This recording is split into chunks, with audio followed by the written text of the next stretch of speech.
Нұр Мұқасан тобының бұрынғы әншісі Мұқасан Шахзадаевтың шаңырағында үлкен қуаныш. Белгілі эстрада әншісінің 4-ші перзенті дүниеге келді. Отбасын сәбилі болумен құттықтап, қуанышын бөлісуге арна тілшілері де барып қайтқан болатын. Толығырақ келесі бейнесюжетте. Сәбилердің ыңғалаған даусы, құшақ-құшақ гүл шоқтары, шарлар мен әдемі безендірулер перзентхананың ішінен мерекелік көңіл күйдің лебі есіп тұр. Тіпті үлкен концерттер кезінде де мұндай толқуларға бой алдырмаған Мұқасан Шахзадаев сәбиін көруге асығып тұр.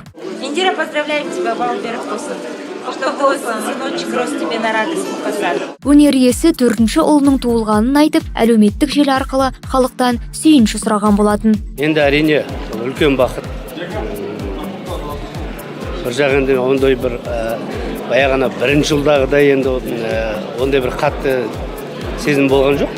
Себебі үйреншікті болғаннан кейін бар, бірақ әрине шын жүрегімізбен қуаныштымыз.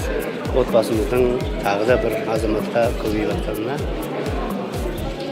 үлкен қуаныш, үлкен бақыт. Еске сала кетейік, Мұқасан мырзаның тұңғышы осыдан 19 жыл бұрын дүниеге келген. Оның артынан осымен 3-ші ұл ілескен. Алайда әншінің жары қыз баланы күткен көрінеді. Шын айтсам, мен мысалға өз басым ұл болса да, қыз болса да Алланың бергені болады дедім да.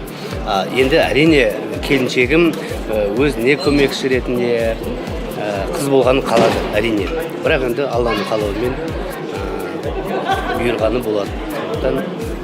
Әрине бір жүрегімнің сәл шетінде болса да болды ғой кішкене сезім, бірақ дегенмен осыған да тәуба. Айта кетейік, сәбидің салмағы 3 келі 400 грамм, бойы 54 сантиметр. Ал есімі кім? Ол жағын отағасы дөп басып айта алмады. Есімін әлі нақты шешкен жоқпыз, бірақ әлі ақылдасудамыз. Енді әрине бұл есім қойылғаннан кейін бұл адам баласына мәңгілік. Сондықтан енді оны азан шақырып қоямыз атын, бірақ дегенмен әлі нақты шешімге келген жоқпын. Оны жуырда білетін.